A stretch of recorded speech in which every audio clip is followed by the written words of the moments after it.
यो नेपाल मेरो देश, तपाईको देश र हामी सबैको देश काठमाडौँको खाल्डोमा मात्र सीमित छैन। सेतो रङ्गले रङ्गिएका भवनहरू मात्र नेपाल होइन र ती भवनहरूमा बस्ने सीमित वर्ग मात्र यस राष्ट्रका प्रतिनिधि होइनन्।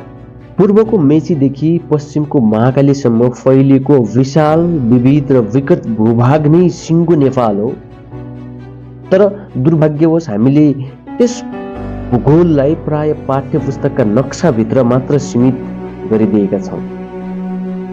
सत्ताका भवनहरूमा बस्ने तथाकथित नेतृत्वकर्ता, लोकप्रियतामुखी, नारामा रमाउने समूह र सामाजिक सञ्जालमा प्रतिक्रिया जनाउँदै आफूलाई सर्वज्ञ ठान्ने सानो वर्ग मात्र यो देशको वास्तविक स्वर होइन। राष्ट्रको आत्मा त्यसभन्दा धेरै गहिरो र व्यापक छ।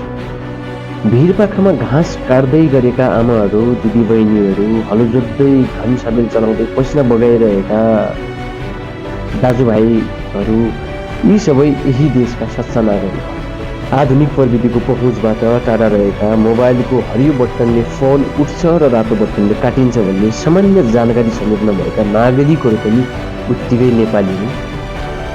किनकि राष्ट्र प्रविधिले मात्र होइन, पहिचान र चेतनाले पनि बन्छ।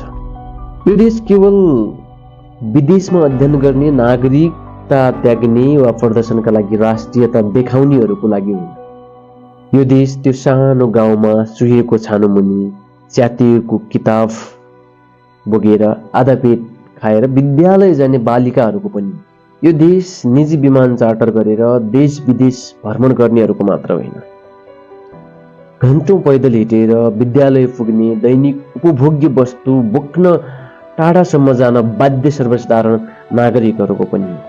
महँगा झुमरमुनि बसेर आधुनिक उपकरणमा अध्ययन गर्नेहरू मात्र भविष्यका प्रतिनिधि हुन्। टुक्कीको मधुरो उज्यालोमा च्यातिएको किताब र भाँचिएको पेन्सिलले क ख र सिकिरहेका नानी बाबुहरूको पनि यही राष्ट्र र तिनीहरू पनि यही राष्ट्रका उज्जवल भविष्य। स्मरण रहोस्, समय परिवर्तनशील छ। समयले नै शक्ति र अवस्थालाई घुमाइरहन्छ।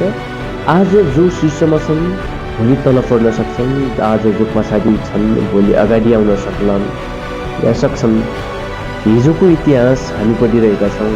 आजको इतिहास पढ्ने भोलि कोही पक्कै जन्मिनेछन् र भोलिको इतिहास लेख्ने पुस्ता जन्मिरहेका छन्। त्यसैले आउनुहोस्, हामी सम्मानलाई संस्कार बनाऊ, समानतालाई व्यवहारमा उतारौँ र स्वतन्त्रतालाई सबैको लागि सुनिश्चित गरौँ। नेपाललाई साँचो अर्थमा सबै नेपालीहरूको घर बनाऊ।